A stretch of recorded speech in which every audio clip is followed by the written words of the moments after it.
Не ме слушај што говорам, слушај ме што правам. Со каква реторика наспроти политичките ставови настапуваат претседателските кандидати? Лидерство или следење на барањата на гласачите? Предизборната кампања е во полнек. Вокабуларот на претседателските кандидати се заострува. Првите анкети покажуваат водство, благоводство на Пендаровски пред Силјановска, Давкова и Река.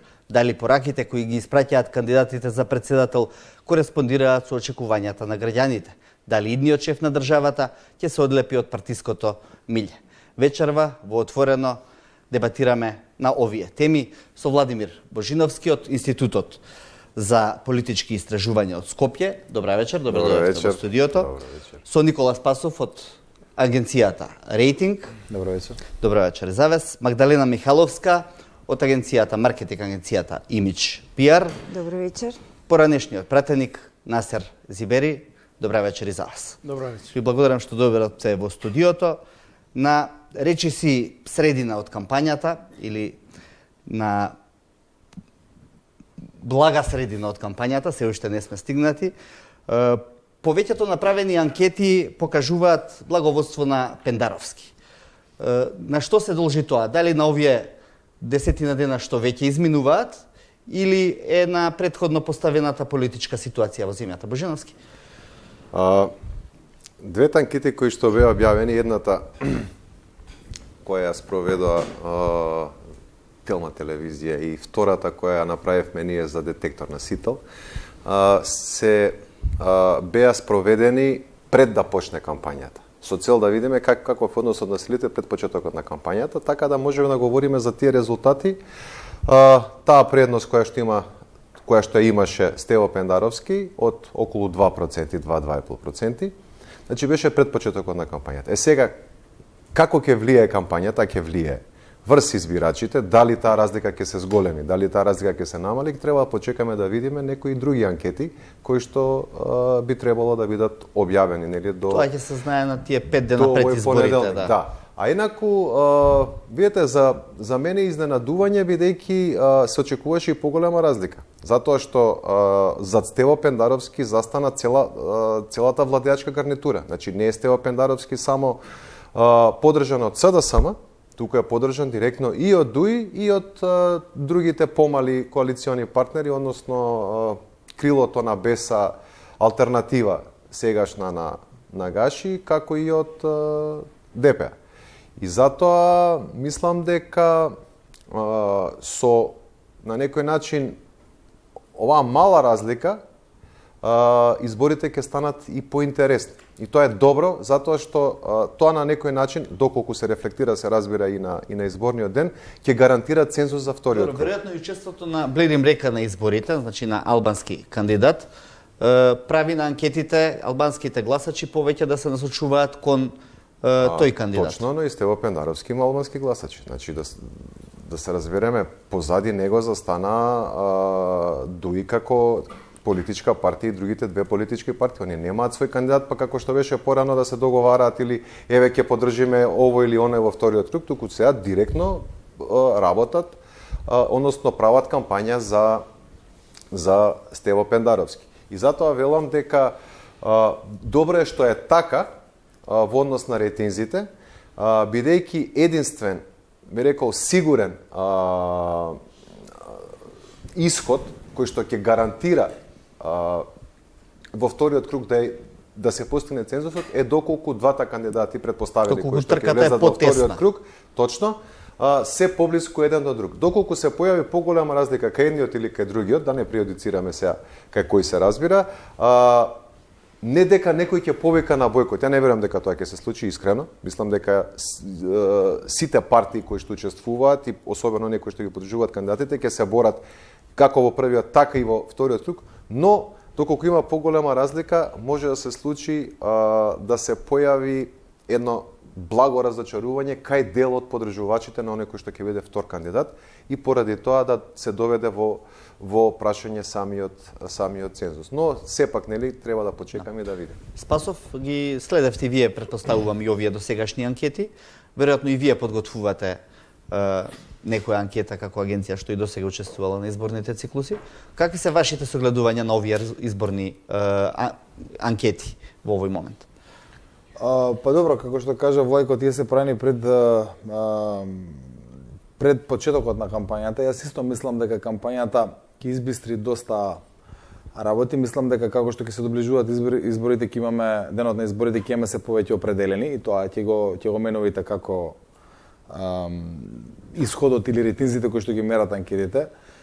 Искрено тешко ми е да коментирам анкети кои што не ги работиме ние, не ја знам методологијата, не знам, не имаме други резултати, многу веројатно ќе излеземе во јавно со резултати. Така што во основа тие две анкети покажуваат се слични со слични рейтинзи. Ќе видиме колку и како таа разлика до крајот ќе се смени или ако воопшто се смени. Генерално мислам дека е очекувано Пендаровски да има поддршка повисока и од онаа причина што прво голем дел од албанските гласачи очекувам дека ќе гласаат за Пендаровски во прв круг и има и поддршка и од сите гласачи кои што се во коалицијата од Македонскиот блок. Не е тука само СДСМ, има тука и други партии така натаму кои што се во таа коалиција. И од таму тој резултат е очекуван. Мислам не сум воопшто изненаден од велите дека кампањата ќе искристализира некои работи и дека ќе има се повеќе определени. Мислите дека досегашниот наратив на кампањата може да покрене и друга гласачко тело кое што ќе се појави плюс? Друго сакав да кажам. Значи пред изборната кампања вие хипотетички најчесто мерите. Значи викате изборите веројатно биле тогаш дефинирани веќе кандидатите кога мереле колегите, меѓутоа во основа кога се влегува во кампањата уште малку, како да кажам, се доопределуваат гласачите и се случува некогаш да се направи некое поместување, кое што да речеме не е директно врзано со пораките, него е врзано со едноставно приближување и конечно дефинирање на стартот на кампањата.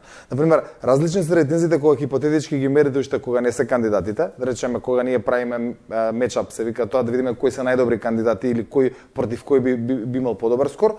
Од оние резултати кога веднаш ќе се дефинираат и ќе влезат самите кандидати во трка. Значи тука се прават сериозни промени и тоа не се должи на рейтинзите. И тоа не се должи на пораките, бидејќи се уште и формално не е почната кампањата, туку едноставно на формализирањето на изборниот процес, самите гласачи се поместуваат према блоковите кои што повеќе им одговараат согласно тој политички момент. Така да од тој аспект очекувам да има дополнителни промени. И кампањата како кампања која коментираме, мислам дека како што кажа преска, дори се справавме Влајко, од 2004 сме немале самостојно претседателски избори и не е толку интересна може лош збор, не едноставно доминира во медиумите. Ние можеме да видиме дека преку ден често дури пораките на кандидатите ги нема на порталите или се некаде долу на агрегаторите и така натаму. И тоа кажува на тоа дека во основа само по себе претседателските избори се секогаш и помалку интересни, а со тоа и мислам дека и помалку имаат можност да влијаат како такви на голема промена во однос на поддршката или движење на гласачкото тело. Така не очекувам оваа кампања дека нешто претерано драматично може да смени во рейтинзите. Меѓутоа тек помина прва недела, мислам дека се чуваат во голема мера главните пораки, па можеби негативната кампања за нешто понатаму во периодот што следи и тогаш може да очекуваме можеби и позажестување и поголем фокус на медиумите, а со тоа евентуално и некој менување на рейтинзите и поддршката. Михайловска, сметате ли дека досегашниот тек на кампањата може да ангажира повеќе гласачи и оваа би рекле условно речено позитивна кампања, бидејќи не гледаме многу црнила кои што сме навикнале да ги гледаме во досегашните изборни процеси, ќе придонесе за тоа да имаме успешни избори? Па видете, јас не би ја нарекла толку позитивна кампањата од тоа што до сега видовме. Воглавно ние видовме една така наречена во поднаводници академска кампања, каде што е нели својствено, тројцата кандидати се професори на факултети, веројатно тоа им прилега. Меѓутоа кампањата само што ја помина својата прва фаза и веројатно во следниот период таа ќе се вжешти, тоа можеме да го очекуваме со сигурност. Од друга страна, риториката во кампањата председателска, затоа што председателската кампања, председателот по својата функција, по нашиот устав, не е некој што директно ги решава или влијае на политиките што го променуваат секојдневниот живот на луѓето, воглавно е условно речено некој вид на генерална проба за одмерување на политичките сили на власт и опозицијата. И во тој дух ја гледаме кампањата, иако ние на некој начин имаме надпартиски, така сака да се наречат надпартиски кандидати, кои во основа сепак не може да се кажат дека се баш надпартиски, бидејќи зад нив застанаа партиски машинери кои што на некој начин ги рефлектираат и своите партиски политики во однос на профилирањето на председателскиот кандидат. Тоа што мене лично ми недостасува од комуникацијски аспект, тоа што јас го работам, луѓето во основа во политичките кампањи влегуваат со перцепција, освен партиското членство, кое што е на друг начин ангажирано и ги гради своите ставови, со оценка за политиките на партијата која го поддржува едниот или другиот кандидат.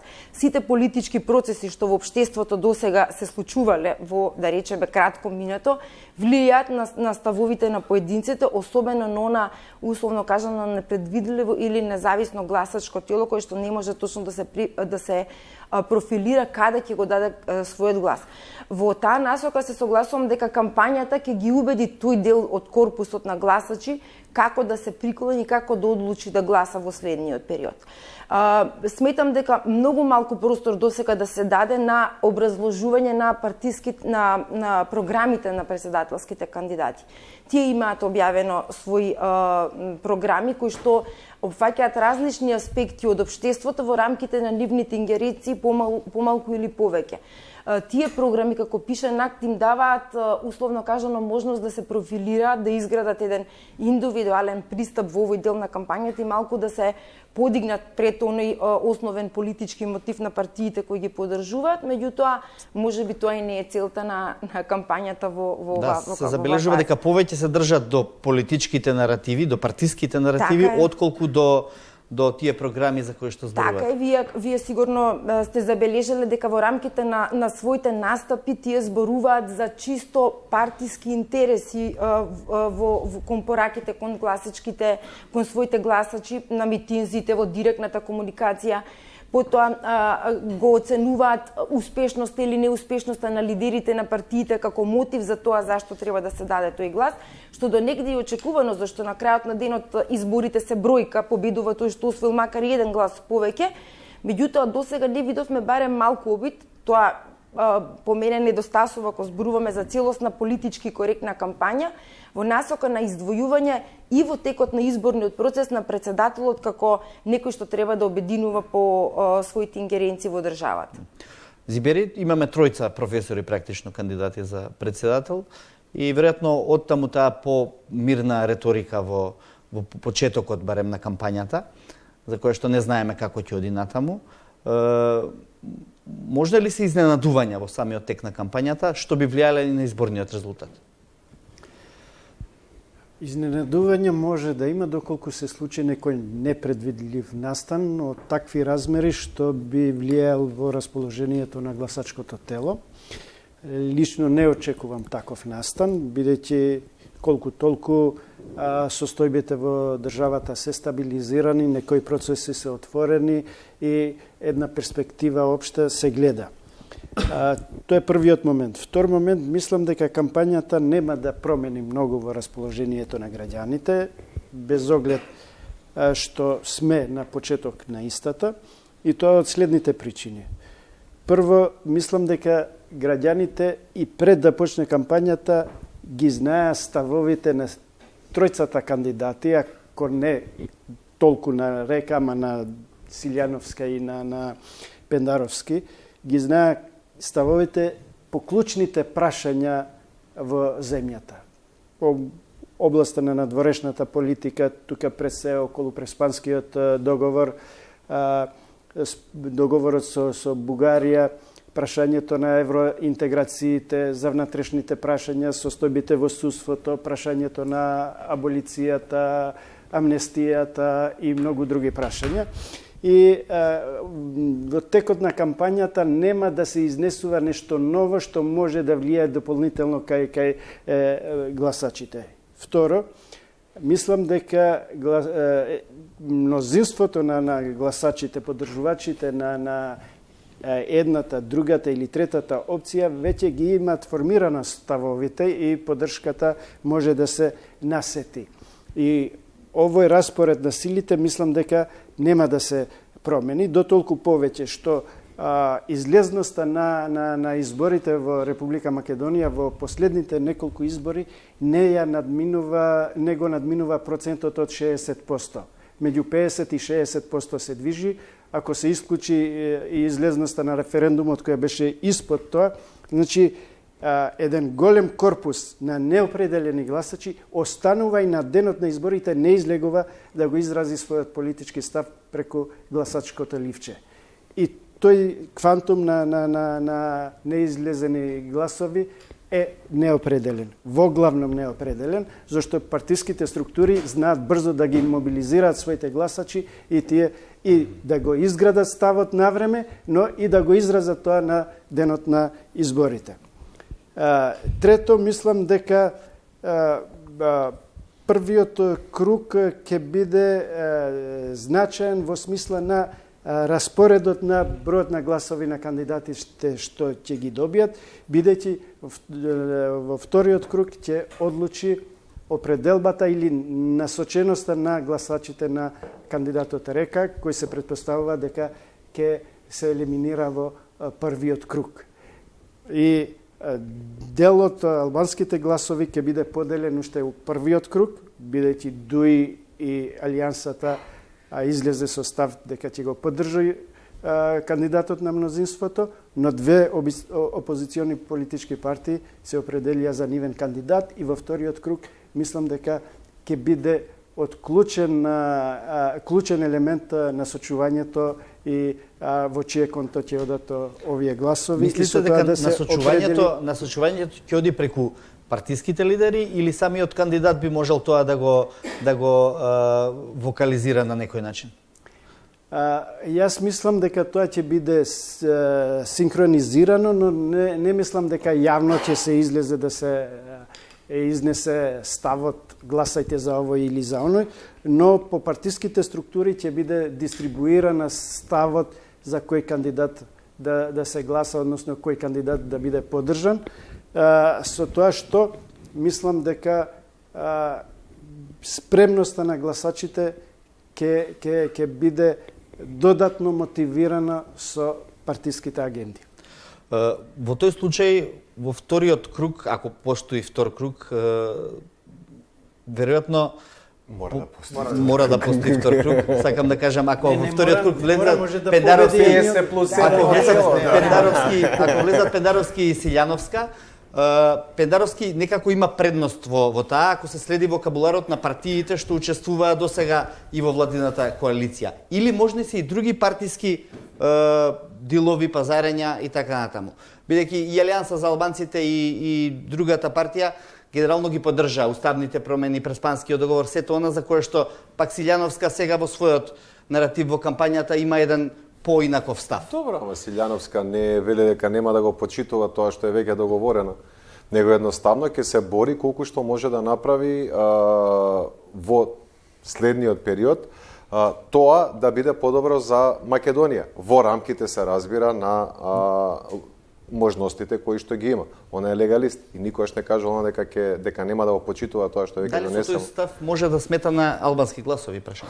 Видете, сега во тоа истражување кое што го објавме, ќе се зборам за моето, се разбира, затоа што најпријатно се осеќам или стојам позади него. Определени беа, да кажем, у бројки, ако е избегнувам да говорам, сепак се анкети, подобра е проценти, има маргинална грешка плюс минус 3%, но еве да кажеме бројки за да биде појасно на гледачите, се разбира, тоа може да варира. Определени беа околу 850.000 граѓани. Тамо процентите беа повисоки, но јас напоменувам во секој истражување, знаете, она веќе дека во Македонија нема 1,8 милиони гласачи, има 1,4 милиони гласачи. Тие другите се надвор. И ние истражуваме за тие што се овде, бројките се во согласно со тоа. Според моите проценки кои што се добиени од разни извори, датабази, нели посредно, затоа што немаме пописи уште. Значи, околу 850.000 имаме определени. Во согласност со претходните искуства на последните 10-15 изборни циклуси, 3 до 6% од граѓаните се определуваат во кампања.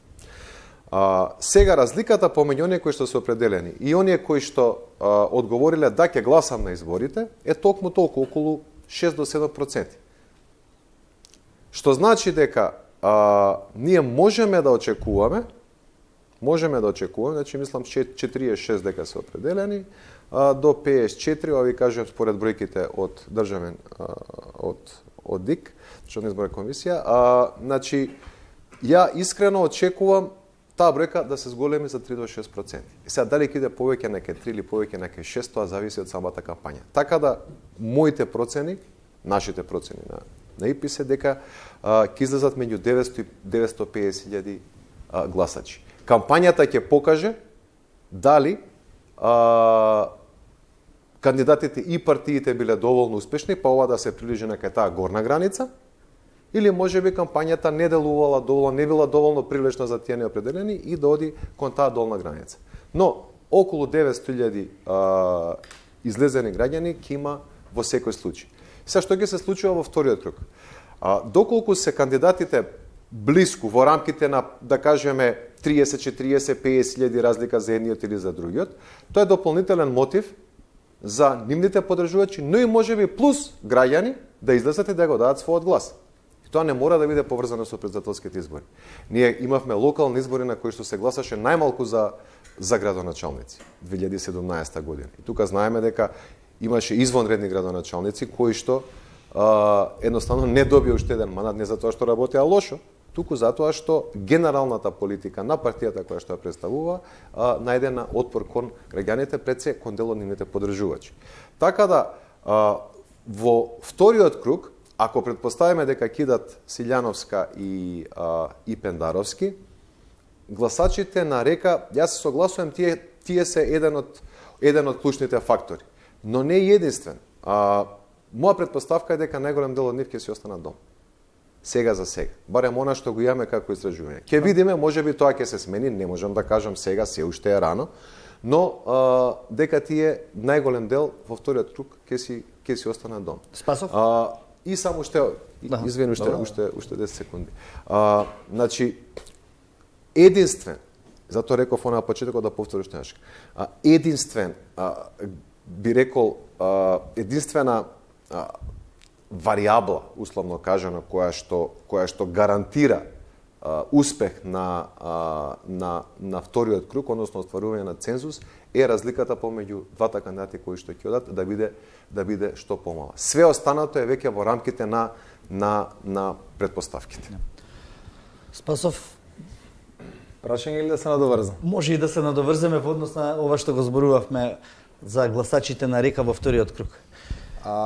Гласачите на Река во вториот круг, мислам дека да не го отпишуваме пред време, се разбира, но сите анкети тоа го покажуваат да бидеме реални. Река во вториот круг влегуваат Силјановски и Пендаровски, тоа е не отпишуваме никого, тоа е чиста математика, така да тоа ќе се случи. Колку Река ќе освои гласови ќе видиме. Мојата проценка е некаде помеѓу 60 и 70.000 гласови би можел да очекува. Она што е интересно е што мислам дека најголем дел од тие прво ќе останат дома, односно ќе зависи од тоа каква порака ќе пратат лидерите на двете партии што го поддржуваат на села и на касами и така натаму. Меѓутоа најголем дел од нив ќе останат дома, меѓутоа еден голем дел мислам дека сепак ќе гласат за Пендаровски во втор круг. А тоа се оние неопределени кои што едноставно гласале затоа што сакале да гласат за албанец во првиот круг, и такви има многу. Во нашите истражувања се покажува дека едноставно, иако ги поддржуваат политиките на двајцата, бидејќи тие се генерално не се разликуваат во основа, поддржуваат во основните начални или основните правци НАТО, ЕУ, договорите и така натаму, сепак ќе гласат за албанец, бидејќи тоа едноставно е поприродно за нив. Меѓутоа во втор круг генерално ќе гласат за оној кој што има поблиски политики, тоа е Пендаровски. Колкав е тој процент е многу тешко да се каже, меѓутоа мислам дека солидна порција од оние кои што ќе излезат да гласат за Река, ќе излезат во втор круг и ќе гласат за Пендаровски. Така да мислам дека во вториот круг би како поголеми шанси има за успех Пендаровски. Мислам тоа е се гледа и по анкетите, мислам дека е вака прилично политички логично, но ќе зависи до некаде согласуваме од резултатот во првиот круг. Во однос на цензусот во вториот круг ќе биде многу тешко сега да се каже и да се зборува како тоа би завршило, и ќе зависи од тоа колку реално ќе се вклучи ВМРО-ДПМН во втор круг, доколку нели бидат во првиот круг во некој минус и така натаму, или процена дека може да изгубат сигурно во вториот круг со овие албански гласачи кои што ќе гласаат нели што биле ке река се ќе гласаат за Пендаровски. И тука ќе зависи од нивната политичка одлука. 720.000 гласа или 724.000 се потребни за цензус. Ако претпоставиме дека ќе излезат околу 900.000 гласови во првиот круг, дел од албанците што нема да излезат некои 50.000, значи доволно е ВМРО-ДПМН е само половина од своето гласачко тело да го остави дома за втор круг и веќе да нема цензус.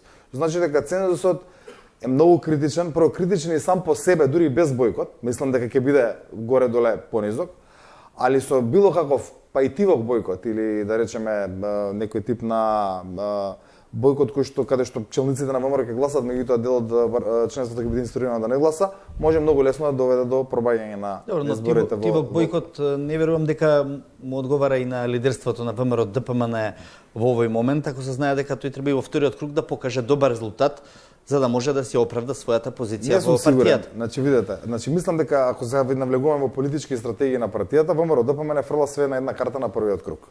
Целта на ВМРО во првиот круг да докаже дека има повеќе гласови од последните избори, а тоа е целта на секој. Првиот круг ќе биде мерилото за значи првиот круг за ВМРО-ДПМН и за Мицковски е целта да он ја етаблира својата позиција внатре во партијата, односно да освои, и ова е чиста политичка логика, без да го знам однатре, знам дека е вака, а тоа е да освои повеќе гласови од листата на ВМРО-ДПМН на последните локални избори, бидејќи внатре партиски тоа го етаблира него како лидер, дека ја поместил партијата и така натаму.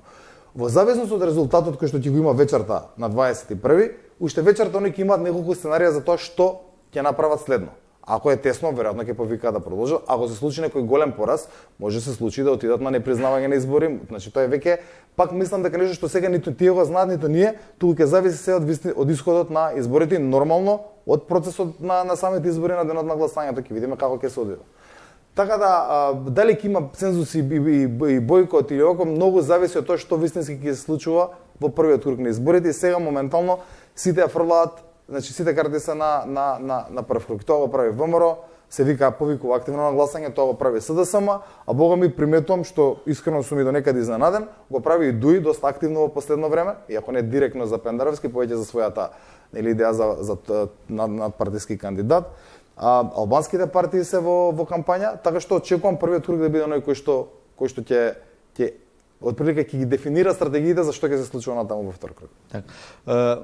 Михаловска, нема да ве водам кон политички оценки, но ќе ги прочитам главните слогани за да дадеме една оценка на нив. Силјановска вели правда за Македонија, слоганот е река за Републиката и Пендаровски е заедно напред.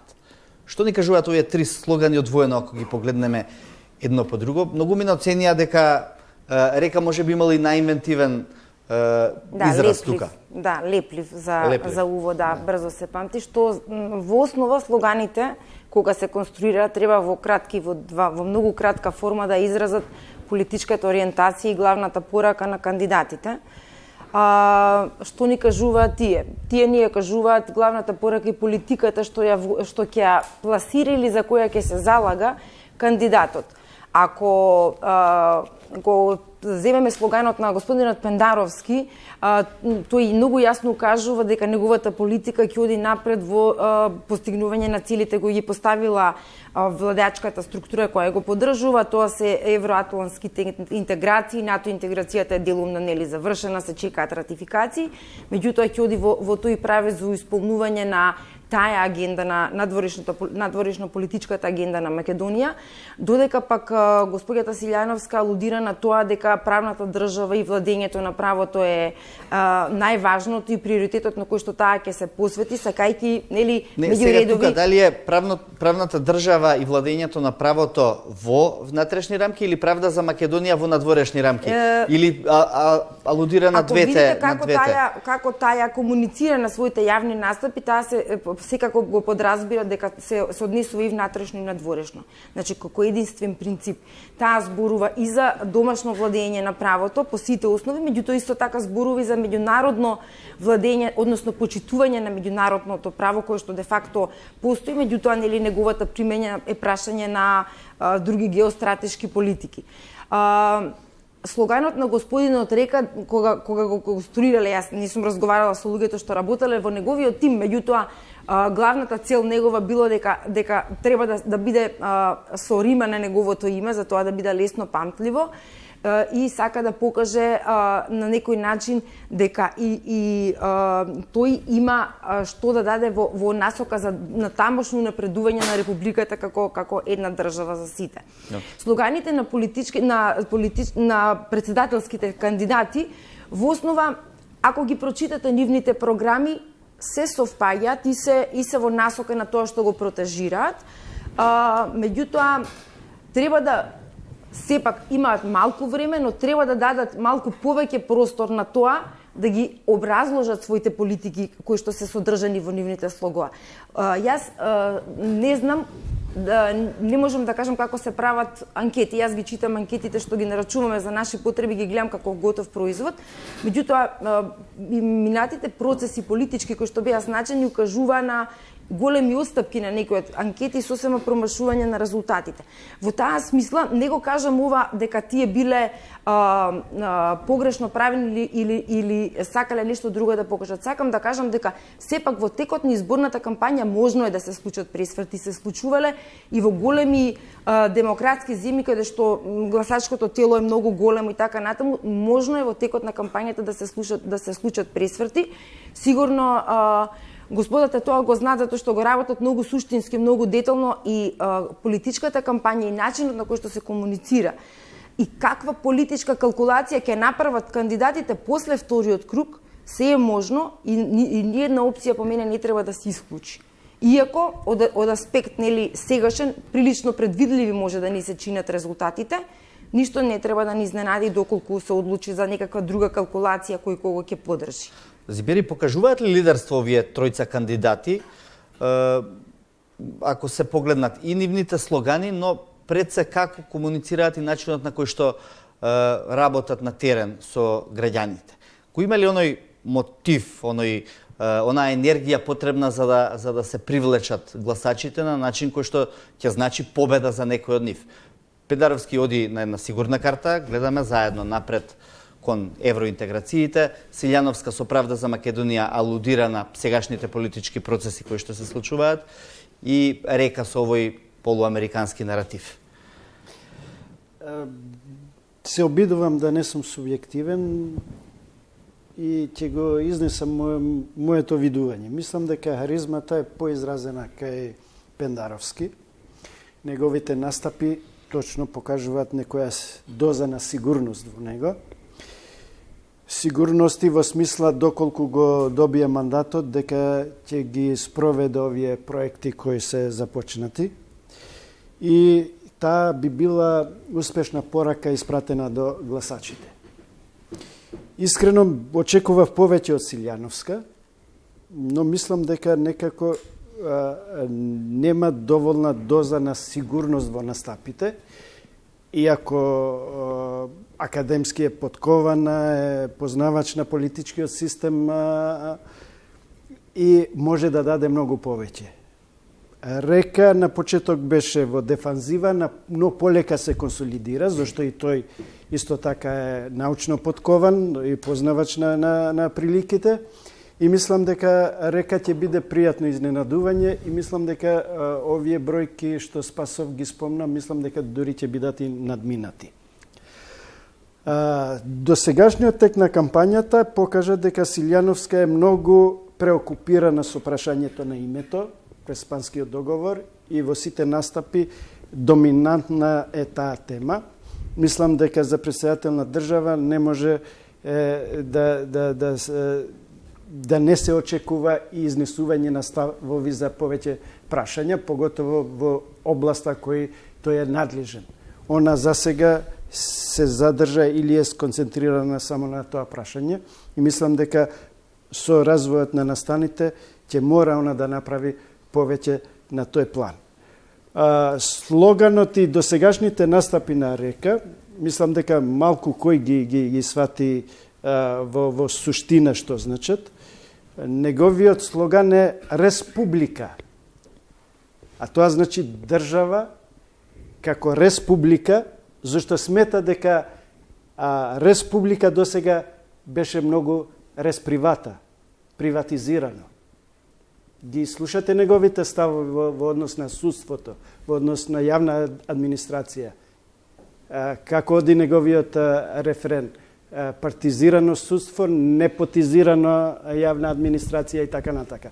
Се тоа дефиниции и карактеристики на рес привата. Ние имаме такво политичко устројство кое треба да овозможи еднаков пристап кон јавните ресурси, а тоа треба да значи кажете дека республика, односно република. Кампањата на Река за председател влегува во суштината на председателските ингеренции и на председателската улога во општеството? Апсолутно, зашто токму надлежностите на председателот на државата се во овој домен. Иако се разбира дека председателот на државата се покажа во минатото, доколку биде настроен негативно, може да создаде проблеми и во внатрешните состојби во земјата. Значи, во таа насока сега да кажете, гласовите на Река ќе бидат силен фактор, можеби одлучувачки за вториот круг. Да, Река мислам дека ја има погодена целта со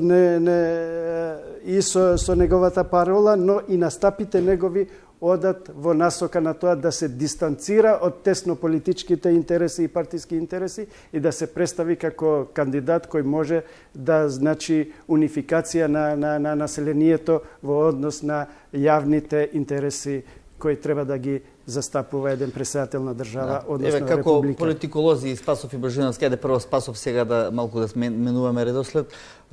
Зошто кандидатите многу малку зборуваат за теми што се од суштинско значење за граѓанството, а зборуваат за теми што се од значење за политиката, државноста и така натаму. Например, ние слушаме ставови за абортусот, ставови за маргинализираните заедници, ставови кои што пружаат еден многу широк диапазон на делување на председателот и му даваат простор таму да се наметне како вистински лидер.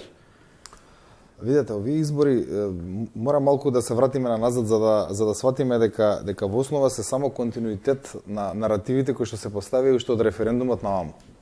Значи, многу малку има простор за движење или за мрдање внатре во рамки на она што е тесно етаблирано, а тоа беше после референдумската, значи, состојба, тоа каде што продолжуваме со наративот кон, значи спроведување на договорот, значи ратификација за членството во НАТО и така натаму, и овој би рекол помалку нејасен наратив, тука ќе се согласам, кој што е за правда, меѓутоа нејасно до крај што ќе се направи во тој контекст, значи со кој ќе биде чекор 1, 2, 3 за да се смени нешто. И сега кога дојдоа кандидатите како такви, мислам како нели кандидати на овие две партии, новие два многу различни наративи, тие во главном избра да го поддржат, односно да продолжат да комуницираат оно што веќе претходно беше јасно поставено како порака, и при тоа тука да може да налепа дополнителни пораки или дополнителни теми, меѓутоа сепак на истиот правец на истата основна порака.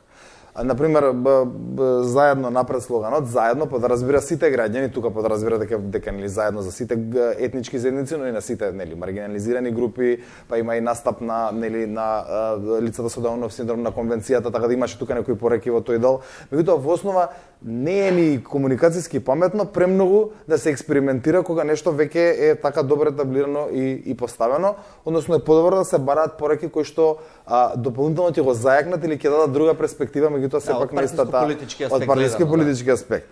Значи што се однесува до другите дополнителни граѓански пораки, мислам дека она што недостасува во двете кампањи се повеќе настани кои што се социјални групи, кои што се наменети нели за нив, и се согласувам дека многу малку се комуницираат реално програмските цели, односно програмите кои што ги имаат во тие нели програми кои што ги делат. Силна личност за председател може многу да даде на пример во екологијата, во еколошката свест, во развојот на. Знаете како, може, меѓутоа мислам дека малку се плашат сите да не избегнат од пораката, бидејќи јас пак како комуниколог сум застапник на тоа дека премногу, особено во политичката комуникација, премногу бегање од темите и така натаму, внесување постојано нови теми, прави поголема, може да направи голема конфузија, особено во кратка политичка кампања. Значи, не е зрело општеството за да расправа за теми кои што изгледаат странични, а се суштински. Михајловска Божиновски. Само малку да се надоврзам на Спасов. Зашто се држат они во оваа кампања политичките претседателските кандидати до тоа што е висока политика и прашање кое што нели може да го гледате рационално, мислам на Преспанскиот договор, или може да го гледате емотивно. Тоа е посигурна карта на тоа како се добиваат гласови. Едни гледаат прагматично на целата работа, иако можеби интимно не се чувствуваат пријатно, а други гледаат емотивно и не сакаат да го прифатат тоа што го донел Преспанскиот договор без оглед на реалната состојба. Меѓутоа, претседателските кандидати во нивните програми не сакаат и да почнат и во јавната комуникација малку на други теми, затоа што тоа им е поризично или пак политичката машинерија која што стои за нив смета дека нема потреба од екзибиции. Ако им ги погледнете програмите, тие и двајцата се осврнале и меѓу другото и кандидатот на Алијансата на албанците и за животната средина. Ако ги следите јавното мислење, интересот на граѓаните, како општа граѓанска тема, тема од интерес на секој обичен човек, животната средина е број 1 и загадувањето. Тие тука можат многу да се профилираат и да се издигнат како личен кредибилитет, како личности во рамките на кампањата, и да дадат некаков одговор или некаков предлог решение што ќе се случува во иднина, што тие ќе мобилизираат доколку станат претседатели на државата и како би потегнале со својот кредибилитет и институција нешто што би било решение на среден долг рок и така натаму. Тоа им е поризична варијанта да влегуваат во невообичаени политички теми, туку поедноставно покалкулативно е да се влегува во дневна политичка конотација и она што било претходно како губење на изборите или добивање за едната или за другата партија. Но прашање е, прашање Божиновски, дали ако имавме кандидат што ќе внесеше ваква свежина во изборите, може би ќе ја покажеше различноста на она што се вели кампања, а не она што денес кога збориме и зборуваме и пред емисијата, малку ние здодевна кампањата, бидејќи ги користи истите реченици, наративи од предходно и е продолжение на референдумот, еве што вели Спасов. Која е основната цел на една политичка кампања? Привлекување на гласови. Привлекување на гласови се разбира како примарна цел, секогаш предпоставува дека ќе се говори за теми кои што воопшто не се сродни со изборниот циклус. Зато имаме оние генерални теми. Истото беше и на локалните избори. Многу повеќе се зборуваше за висока политика отколку за локални теми. Така да не е за изненадување, нити е прв пат, нити ќе биде последен пат. Едноставно, оној политички наратив кој што е или се етаблира кај политичките елити да биде на некој начин пренесен на секој изборен циклус. Во однос на самите кандидати, Силјановска мораше да се задржи на Преспанскиот договор, затоа што тоа е она што мораше да биде дефинирано, затоа што многу луѓе се прашува едноставно кои се ставовите во однос на тоа прашање. И затоа говориме за првата третина од кампањата. Имаме уште 2/3. Се разбира дека сега тоа треба да се прошири со една лепеза на други теми. Во овој случај станува збор за опозицијски кандидат, така да секако сигурно ќе се искористат сите оние пропусти кои што ги има и незадоволство од владата, да се потенцираат и да се привлече дополнителен број на гласови. Она што кај ВМРО-ДПМН се потенцира исто така и преку самиот слоган е Македонија. Значи правда за Македонија, каде што се потенцира пред се Македонија. Тоа е нешто кој што се добива впечаток дека власта се обидува да го избегнува. Имаше историска посета на Ципрас, не се свиреше химната. Остана запаметено по тоа. Не дека беше прв пат во 30 години грчки премиер да дојде, него за тоа што не се интонираше химната. Со некои оправдувања кои што не држат вода и тоа е јасно на сите. Се избегнува целосно да се спомене нешто македонска, Македонија и така натаму. Отсуствува. И затоа и самата опозиција тоа го користи уште во самиот изборен слоган. Се разбира дека тука алудира на сите оние гласови кои што чувствуваат дека има неправда. Добре. Без разлика, и тоа ќе напоменам, без разлика дали ја поддржуваат самата политичка партија, па дури дали го поддржуваат и кандидатот. И тоа е начин на кој што се разбира се привлекуваат гласови. Од друга страна, кандидатот на власта, продолжува со оној наратив, све е фрлено на онаа карта ЕУ и НАТО, така да мислам дека можеме да очекуваме дека тоа ќе продолжи и понатаму. Зибери? Правда за Македонија подразбира значи постоење на неправда, па барате правда. Прво мислам дека на председателски избори или на било кои избори ваков слоган е неприроден и е прилично етатистички, не е демократски. За председател на држава се очекува повеќе да бара правда за граѓаните кои ќе го бираат, за граѓаните кои ќе ги застапува.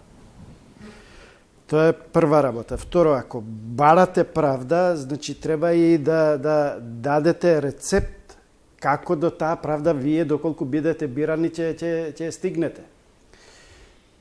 Јас обратно мислам дека правдата сега се задоволува со членството на земјата во НАТО, со членството, отпочнувањето на преговорите и се разбира еден ден станувањето на земјата член на Европската Унија, со надминување на сите тие препреки кои 30 години земјата, државата ја држа во статус кво. Тоа беше неправда.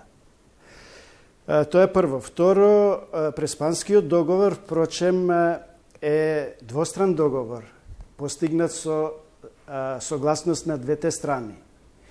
И ќе биде многу макотрпно, многу сизифовска работа да се докаже обратното, односно да се материализира слоганот правда за Македонија, зашто тоа би подразбирало враќање во рикверс, ставање повторно во карантин, конзерва и продолжување на статус квото. Тоа е неправда за сите граѓани на земјата. Затоа од председател на држава се очекува правда, како што реков, просперитет и перспектива за граѓаните, а не враќање во ембарго. Добро, благодарам. Ако немаме тука некоја дополнителна реплика, одиме со куса пауза за реклами. Во студиото на 24 отворено дебатираме за текот на кампањата и сето она што се случува поврзано со председателските избори. Прашање, време за публиката. Повели. Добро вечер. Јас сум Благоја Петровски, дипломиран психолог, магистар по филозофија и магистар по политички науки.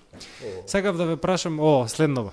А тоа беше, констатиравме дека 40% и повеќе 40% на минативе избори има неизвестност на граѓаните, значи не и заинтересирани граѓани. Зошто ниедна од политичките гарнитури, тоест партии, не донесат, се користат зборови како ексцентричен, како некој иновативен, што ќе биде по-индивидуализиран водеч, за да може да ги примаме и тие 40%. Туку партиите си играат на безбедна карта, тоа е конзервативни ликови кои што репрезентираат директно партиската политика. Па нека излезе некој нов. Нека излезе некој нов, затоа што имаме случаи во соседството кога се појавија такви ликови надвор од она шема на политичко представување и има и еден солиден успех. Како беше комедијантот во Украина? Имате и во Србија, и во Бугарија имаш, и во Хрватска имаше, значи не е тоа никаков проблем. Само тоа не можеш да го очекуваш од етаблираните партии. Тоа можеш да го очекуваш од некој кој што е надвор од тој круг. А зошто да не можеш да го очекуваш од етаблираните партии? Не може ли да земате комедијант, сега да си направиме такво, кој што ќе ги застапува интересите на партијата, но во исто време ќе има ексцентрични лидерски настапи, кои што исто така ќе зборува за суптилни и теми што се надвор од моменталниот домен и главните политички пораки. И да се направи таков имидж на карактер, кој што ќе биде сеопфатен, харизматичен, лидер, и автоматски ќе може да ги примаме и останатите 40% не заинтересирани, 10% да ги прими на своја страна. Ја ќе ти кажам само околу партиите, зошто мислам дека не, а се разбира другите гости, можеби ќе можат повеќе да објаснат околу стратегиите и самиот политички настап. Значи, ти веќе ако имаш создадено една група која што те поддржува, и имаш развиено инструменти со кои што ја задржуваш таа група 20 и кусур години, случајот со ВМРО, со СДСМ, па и со ДУИ веќе е на сцената околу 20 на години.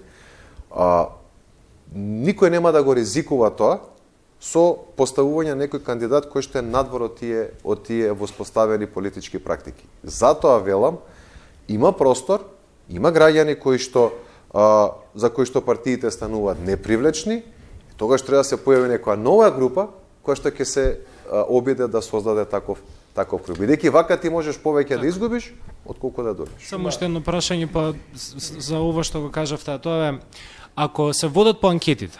Добре. И беше 2 поени, тоест два поени, убаво се каже. 2 поени, разлика измеѓу главните владеечки партии. Добре. Зарем тоа не им е на некаков хипотетско е прашање, не е баш реално прашање поставено, зарем таа блискост на партиите не ли им дава подвиг да направат и самите партии ваква една поексцентрична кампања? Да, ама тоа може да значи дека види, они идат на сигурно, затоа што со излегување од онаа воспоставена шема и практика. Јас сум го говорил истото, зошто се прават тие митинзи или некои дебати кај што едните и кај другите одат нивните подржувачи, не доаѓа некој друг. Да. Но едноставно, они се плашат дека некоја иновација во самата кампања може да им донесе повеќе штета отколку корист. Например, Река во случајов е можеби најиновативен затоа што он на некој начин нема што да изгуби и настапува многу поотворено за разлика од другите двајца кандидати. Еве, ќе ги молам и другите се слушат, само ќе ве молам да бидеме сега малку покуси во одговорите, бидејќи да се одолжиме и на партиите. Благодарам за прашањето, многу интересно прашање. Комедијантот во Украина победи. А исто така се случи друг изненадувачки процес во Словачка, каде што победи госпоѓата Жужана, не се сеќам на незиното презиме, која што е адвокат долгогодишен, значи без политичка партија за себе ги победи двете големи политички партии. Тоа сето укажува на едни нови процеси во политиката и начинот на кој што индивидуата го гледа политичарот како некој што треба да биде репрезент на нивните ставови и да ги артикулира истите во општеството. Веројатно тоа и понатамо ќе го гледаме. Тие процеси можат да имаат и политички ризик во општеството, значи ќе видиме што ќе донесе тоа. Меѓутоа покажуваат некаков бунт на партиските колективи што вообичаено ги менаџираат гласовите и политичките процеси во општеството.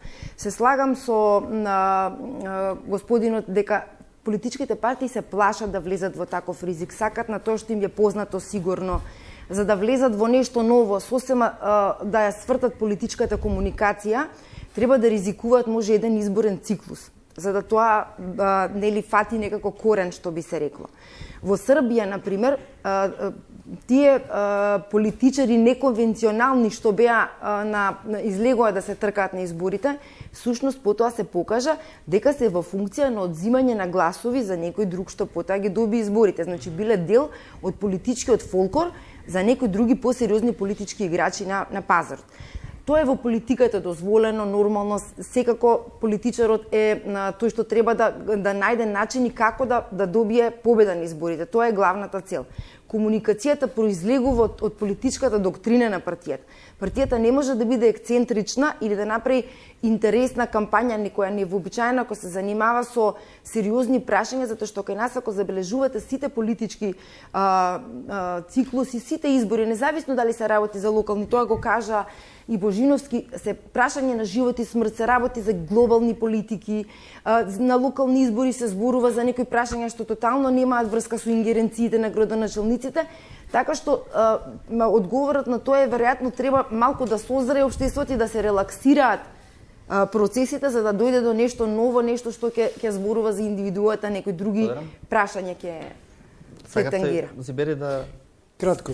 Прво, истакнување на неконвенционален, атипичен кандидат од политичките партии не би било освежување на политичката сцена и кампања. Од причина што сме имале ние во минатото, можеби колегата е млад, ВМРО ДПМН како против кандидат на покојниот Киро Глигоров го истакна режисерот Љубиша Георгиевски, кој катастрофално тогаш изгуби на изборите, па потоа ВМРО ДПМН го избра за председател на собрание еден мандат. Но во неговиот политички век не покажа нешто од бекграундот од минатото негово театарско и режисерско богато минато. А да се очекува надвор од политичките структури, истакнување кандидат атипичен од овој профил за кој збориме, во Македонија не може да се очекува, бидејќи партиите целосно го доминираат политичкиот живот во земјата. Македонија е мала земја, каде што влијанието на политиката и на политичките партии е огромно и социјалниот живот, надвор од политичкиот живот е многу скромен и сиромах. Кратко Спасов, па идеме на друго. Треба да размислуваш. Во првиот момент кога било кој ќе земат независен, интересен, атипичен лик и ќе го стават како партиски кандидат, тој неговиот рейтинг колку год бил голем претходно, горе-долу ќе се сведе на партискиот рейтинг. Значи, затоа што тука добиваме елементи како харизма. Знам, те разбирам. Меѓутоа, те разбирам. Значи, многу добро те разбирам што сакаш да кажеш, целиш дека он ќе повлече со себе си нешто. И генерално, целиот концепт на надпартиските кандидати и како Пендаровски и како во основа на тоа дека они излегуваат малку надвор од рамките на гласачкото тело на партиите. Излегуваат, тоа ти го кажам статистички по истражување. Пендаровски имаше изјавување дека јас го мислам тоа што Заев го прави. Тоа е негова погрешна стратегија и лоша порака која што сигурно не му била сугерирана, тоа те гарантирам. Меѓутоа во основа суштината е да ти да се прикажат надпартиски. Инаку за секое општество или земја станува зрела за трета опција во моментот кога ќе стане разочараноста од сите партии многу голема. И во овие земји каде што се случуваше да има победа на независни кандидати, на вакви кандидати, е нормално кога разочарувањето од сите политички партии е многу големо и е создадена многу голема критична маса која е спремна да револтно да гласа за, па дури и за некој кој што генерално е аутсайдер во политиката. Не секогаш и не секои избори се такви, има таква подготвеност во општеството за таков тип на кандидати. Значи, да, и беше Бели во Србија, освои многу гласови, 11% имавме во Хрватска, ова што го кажа пред малку, меѓутоа и моментумот е биден кога тоа ќе се случи. Да не заборавиме дека ние на претседателските избори во 2009 година имавме еден кандидат со 150.000 гласови, Љубе Бошковски, уште еден кандидат со 150.000 гласови, Имер Салмани, кои што не беа од партиските шинели на партиите што во тоа време се менуваа на власта. Така да постоеле и такви примери. Повелете, Руфат. Добро вечер, јас сум Руфат Демиров, студент на политички студии на Јустинијан I. Моето прашање е дали позиционираноста на политичките партии кои што стојат зад кандидатите ќе влијае врз буџетите што партиите ги имаат одвоено за оваа кампања и дали буџетот всушност би влијаел врз изборните резултати на крајот. Буџетите кои што ги имаат одвоено за кампања. Три многу битни работи кои што се суштински да се добие една кампања. Ги знаеш ли кои се? Пари. А парите се многу битни кои ќе победи кампањата, меѓутоа во основа не секогаш и ја добиваат. Има ситуации кога се рушат сериозни, да кажеме, етаблирани влади кои со години се зацврстати и финансиски и со силна поддршка од гласачите, меѓутоа со добра кампања и мобилизација на отпорот кон одредена влада и така натаму може и со многу помалку пари и помалку моќ да се направат општествени промени. Значи парите се важни за да се направи добра кампања, да се искомуницира силно со гласачите, меѓутоа не и пресудни. Значи се битни, меѓутоа важно е кои се тие пораки, колку реално им веруваат на оние кои што ги пласираат тие пораки. И плюс сега има и промени во начинот на финансирање и на одделување пари од државниот буџет директно за реклами, кои што го имаат сите кандидати и за самите политички партии, така да има горе-доле некаков поголем баланс. Има поголем баланс и генерално Македонија е мала држава, така да со релативно поскромни финансиски средства кои што можат да ги стигнат не сите, но овие поголеми партии, може да се направи успешна кампања. Друго е кога говориме за некоја голема држава, тука во тие медиумски системи и со толку луѓе, тука парите играат. Колку има повеќе гласачи, толку парите играат. Да, толку парите повеќе играат улога. Тоа. Добро, друго прашање од студентите? Немаме. на уште една тема не се вративме, а сакам да се вратиме, а тоа е статусот на СЈО во изборната кампања, кој што и вкупно правдата во Македонија, бидејќи со тоа многу се шпекулира со оглед на тоа дека ингеренциите на председателот му даваат овластувања за амнестија, аболиција и сето она што се случуваше. Ајде сега да идеме од обратниот редослед. Господин Зибери, се експлоатира тоа прашање. Сметате ли дека постои опасност повторно амнестијата или аболицијата се злоупотреби во Македонија пред или после председателските избори? Пред не мислам дека може, бидејќи прекраток е периодот, но СЈО судството, состојбите во судството во целина се тема која провејува низ кампањата. Лично сум имал прилика на неколку пати токму на СЈО да го слушам Пендаровски, кој инсистира на донесување на Законот за јавното обвинителство во кој ќе биде инкорпорирано и СЈО со спецификите што предлогот ги предвидува, како услов за добивање препорака за отпочнување на преговорите и тој инсистира на тоа. Од двајцата други кандидати имам помалку слушнато, река да речеме инсистира на СЈО, но на еден поинаков вид на СЈО, он смета дека СЈО треба да остане во ваква форма и со ваков статус како што имаше со посебниот закон за специјалното. Со уште посилни ингеренции практично од овие што ги предвидува законот на СДСМ и ДУИ. Да, и тука има значи нијанса во која се разликува едниот и другиот кандидат, додека од третиот кандидат на вистина не сум слушнал некоја порака. Така. Па ако зборуваме за политичка коректност, секако во овој период на избори не треба да се дискутира меѓу партиите за така сериозно политичко прашање, затоа што тоа, иако е формално надвор од кампањата и од комуникацијата за кампањата, дава на едната и на другата страна наратив, дополнително да нели ги потврдат или ги побијат и тезите на политичкиот противник. Во политичка коректност треба ова прашање да се остави и за поизборите, а и да се води целата дебата многу транспарентно во парламентот меѓу пратениците, затоа што на крај на денот тие ќе го донесат законот, кај што е местото, затоа што сме ние парламентарна демократија и буквално сите ставови несогласувања може да се ги кажат тамо. Но без политичките лидери очигледно не може тоа да се направи. Добро, тоа е веќе друга тема, не би сакала толку да ја ширам, меѓутоа во секој случај не е коректно, односно ако ги следиме пораките, дискусиите и темите на социјалните медиуми и во класичните медиуми, ќе видите дека прашањето всушност беше важноста на председателот.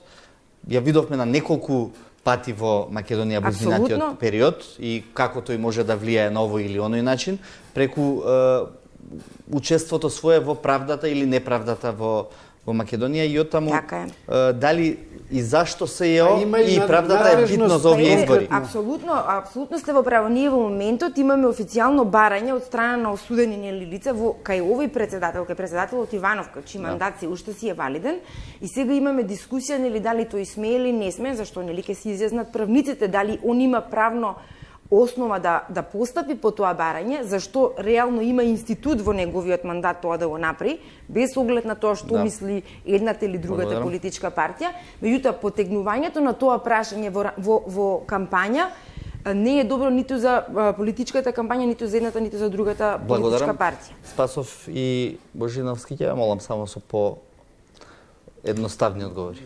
Немам нешто многу што да кажам на оваа тема. Мислам дека она што го направи со аболицијата, амнестијата или како беше веќе Иванов и така натаму покажа колку може да биде силна улогата на председателот во дестабилизација или пак стабилизација на државата од правен аспект. И мислам дека е важно да добиеме председател кој ќе гарантира праведно користење на инструментите кои што му стојат на располагање. Тоа е многу важно и од тука не се согласувам дека не треба да е дел, него треба да граѓаните гласат и да имаат на ум дека кои што го веруваат дека нема во ниеден момент за лични или партиски цели да ги злоупотреби правата, кои што се покажува дека и не се така мали, односно дека и такако може да влијаат на состојбите. Вие се сеќавате дека кога веќе паѓаше владата на ВМРО и остана релативно беше делегитимиран Груевски, долго време и комуникациите условно на ВМРО ДПМН и политиките беа пласирани преку председател, што значи тој освен што е моќна правна фигура и моќна комуникацијска фигура која што може да ги движи процесите. Така да тоа е важно според мене. Божиновски, Значи, минута. председателот треба да е од друга партија со премиерот, за да немаме проблеми. Генерално немаме проблем со веќе колку пати го говориме ова, мислам 28 години од независноста се говори околу тие реформи на судството кои никако да почнат. Тоа некако тоа црно тефтерче си иде само од едни раце во други раце, како се менува власт изгледа се предава свечено или полутајно или тајно тоа тефтерче. Сведоци сме дека имавме истражување на таа тема, нема доверба во судството, ниту во обвинителството и во СЈО исто така, кое што веќе добија перцепција ова СЈО на некаква политичка алатка, политички инструмент на власта. Да не навлегуваме. Од нас се бара реформа во судството. Дали сме ние подготвени да го направиме тоа или не? Значи, никој не бара да остане Катица Јанева и таа екипа со СЈО понатаму, но исто така никој не бара, не знам, тие да бидат комплетно трнати и СЈО да не постои и да биде тоа во рамките на некој деление. Не. Се бара реформа во судството. Тоа е клучно. До сега не е почната. Ако ние добиеме преговори сега, тоа ќе биде првото полове кое што ќе биде отворено. Не знам колку нашите политичари се подготвени. Да. Благодарам. Завршуваме тука емисијата. Ви благодарам што бевте вечерва мои гости и благодарам и на публиката. Останете со програмите на Телевизија 24.